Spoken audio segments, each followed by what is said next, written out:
अगर आप चाहते हैं शिवांगी फिल्म्स का वीडियो सबसे पहले आप तक पहुंचे, तो लाल बटन दबाकर हमारे चैनल को सब्सक्राइब करें और बेल आइकन दबाना ना भूलें।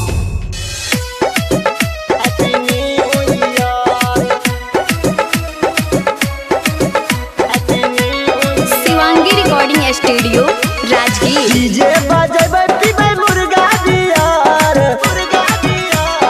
डीजे बजेबै पीबै मुर्गा दियार, नाचे नाचेंगे नवाहतीनी ओ यार, बोलेंगे नवाहतीनी ओ यार। सूट सलवार देबो पियर पियर, सूट सलवार किन देबो लभर, नाचे नाचेंगे नवाहतीनी ओ यार, बोलेंगे नवाहतीनी ओ यार।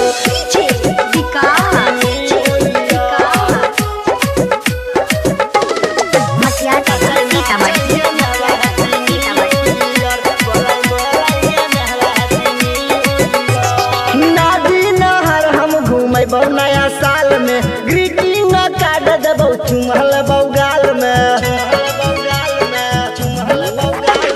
नदी नहर हम घूमेबो नया साल में, ग्रीटिंग कार्ड देबो चुमहल बौगाल में। पांजा में ढाके मजा लेबो रात भर, चढ़ल जवानी तोरा जैतो निखर, नाचे नाचेंगे नेवा हैप्पी न्यू ईयर, बोलेंगे नेवा हैप्पी न्यू ईयर।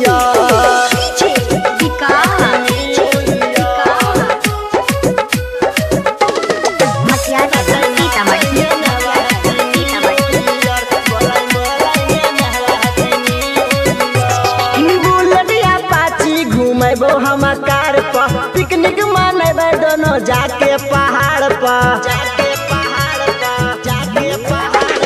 बुलेटिया पाची घूमेबो हम कार पर, पिकनिक मनेबै दोनों जाके पहाड़ पर। प्रदीप परदेसी बोले माई डियर, राहुल बोलम बोले माई डियर, नाचे नाचेंगे नेहवा हैप्पी न्यू ईयर, बोलेंगे नेहवा हैप्पी न्यू ईयर।